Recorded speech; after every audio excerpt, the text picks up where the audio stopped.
d'accord dernière question bi sax ci loolu lañ koy aborder muy li nga xam ne moo xew Niger gannaaw coup d'état bi fa am ñu daaneel ñu renverser ki nga xam ne mooy Mohamed Bazoum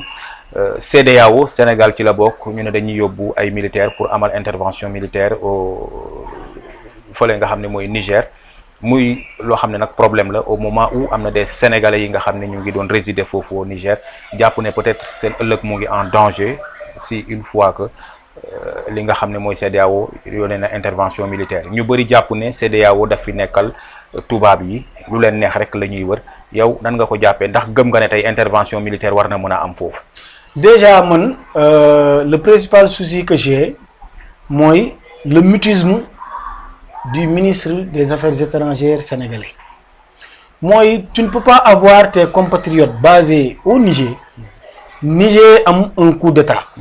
C'est-à-dire envoyer woo leen sax un message, un communiqué. C'est-à-dire pour les rassurer, pour leur dire de prendre leurs dispositions, de mettre en place un numéro d'urgence boo xam ne sénégalais yi calmer leen un peu calmer leen boo xam ne mën nañ fa daw làqu. En plus mooy les États, que ce soit la France, les États-Unis, les pays de grande démocratie, affréter ay avions, rapatrier seen compatriotes. Yow Sénégal amul benn avion boo xam ne amul benn communication allant dans le sens de rapatrier les ressortissants sénégalais au Niger pour ñu ñëw, mais balaa ngaa wax ne intervention militaire de la CEDEAO yaa ngi dégg au Niger nga xam ne Sénégal da ciy bokk, mais da ngay récupérer say doom ba pare parce que zone bu war a am tension quand même, mais y a des Sénégalais yoo xam ne am nañ fa ay activités de grande envergure boo xam ne dañ fay am xaalis bu bari ñoo xam ne ils sont là-bas depuis 30 ans 40 ans, mais ñooñu pour la sauvegarde de leur intégrité physique, pour la sauvegarde de leur business, mais da nga leen war a rassembler d'abord woo leen ñu ñëw ñu ñibbisi nga protéger seen bien balaa ngay xaar une intervention militaire. Donc loolu da lay wane ne nous avons un mal d'hommes d'État. Nous avons des ministres quand même, le ministre des Affaires étrangères qui est un ministère de souveraineté. Nous avons une dame qui est à la tête de ce ministère qui ne fait pas le poids. C'est-à-dire, donc selon vous, elle est incompétente. Mais qui ne s'intéresse pas, c'est-à-dire aux inquiétudes de nos compatriotes basés à l'étranger. On ne la voit pas sur le terrain, c'est-à-dire man, président de la République, le chef de la diplomatie sénégalaise, partout où il y a des tensions, dans n'importe quel pays, le chef de la diplomatie ou bien le chef de la diplomatie sénégalaise se déplace en personne, rassurer les compatriotes, prendre leurs nouvelles, proposer leen des mesures de rapatriement nga xam ne donc dinañ mën a ñëwaat ci seen njaboot avant muy am ay crise ay tensions. Mais cette dame-là, on la voit que dans des questions politico-politiciennes, on la voit que dans des querelles. Je pense que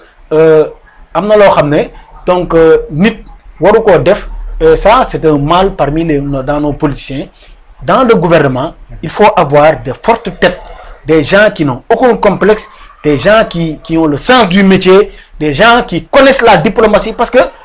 être avocat ne veut pas dire connaître la géopolitique, la diplomatie internationale. C'est-à-dire, dans le gouvernement de Lass Badiane, il faut des gens, il y a des gens qui xam ne boo tegee seen profil dañuy xam ne ils ont le profil du métier, mais par la transhumance, oser la transhumance, bénéficier de postes politiques yoo xam ne mérité woo ko, ça nous conduit à ces désastres-là. Donc ki war a falu en 2024 même bu dee Lass Badiane li koy xaar na xam ne bëri na. Non, mais le Sénégal est à refaire quand même l'emploi des jeunes, l'employabilité des jeunes, donc de réforme de la justice, réforme de l'éducation nationale, parce que suñu élèves yi leçons yi ñu jàng dafa bari, yaa ngi dégg. Donc à partir de niveau de CM2 élèves bi war na mën a tànn ndax day dem formation professionnelle, ndax day jàngale nekk médecin, ndax day jàng nekk leneen, day nekk entrepreneur. Donc il y a une refondation, donc ba pare day am benn pacte boo xam ne les ministres ou bien les directeurs dañ koy signer, parce que pour éviter les conflits d'intérêts, parce que da ngay gis ministre rakam nekk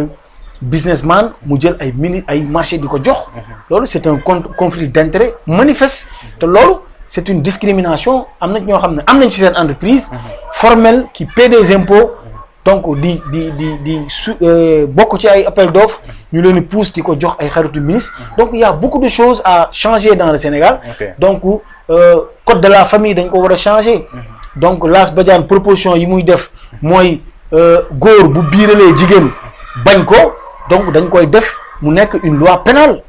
nga xam ne dañ lay topp parce que munoo tooñ doomu jàmbur ba pare bañ a assumer te ses responsabilités parentales. doom bi nekk doom bu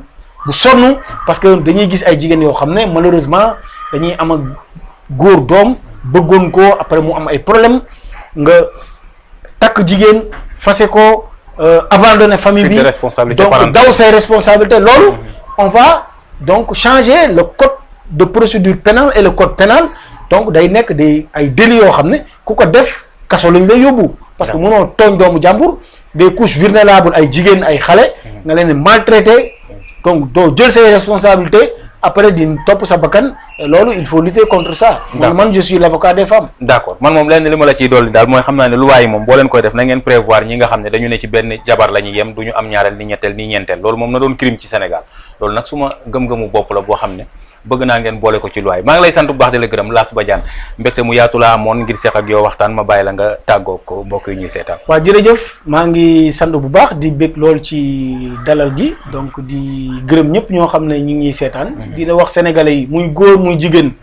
que soit nga nekk Dakar Grand Yoff Thiès Mbour Kaolack Kaffrine Casamance Bignona Suel sama dëkk Niamone Sindia Bakel Tiabou Manayli Dembankaani Diawara Moudéri fépp foo xam ne militant mouvement jëm kanam yaa ngi foofu Kédougou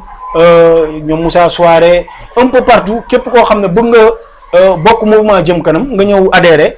samp comité jëm kanam sa dëkk incha allah ñu ngi préparer les parrainages pour mun a ñëw defar dëkk yi mun a dem à l'élection présidentielle pour mun a jëlee fii politiciens yi nga xam ne. donc candidat ngay doon dañuy naxaatee donc di lekk alalu réew mi donc ñun dañoo bëgg. alors réew mi ñu koy delloo Sénégalais yi. donc candidat nga fas yéene doon. non Lass Badiane dañuy liggéey nit non dañuy liggéey donc bu ci jotee dinañ ci addu waaye bu parrainage yi ubbee donc mouvement jëm kanam dina dem jëli ay parrainage dina dem uti parrainage. d'accord incha allah kon balaa élection yi dinañ la dalalaat su ko defee ñu xam ndax candidat ngay doon wala da ngay bootu ci ginnaaw beneen candidat. Lass Badiane du boot ci ginnaaw kenn. donc nañu xaar nga doon candidat en 2024 bu ci yàlla àndee. di leen sant bu baax di leen gërëm mbokk yi li ma la wax sànq nag loolu moom ci ñun ñi nga xam ne suñu diine may nañu ko la ndax dama fee am ñu ma toogal ñoo xam ne ñoom ci nee nañ ci benn jabar la ñuy yem te loolu moom lu waa daf ko war a aaye moo tax mu doon loo xam ne sama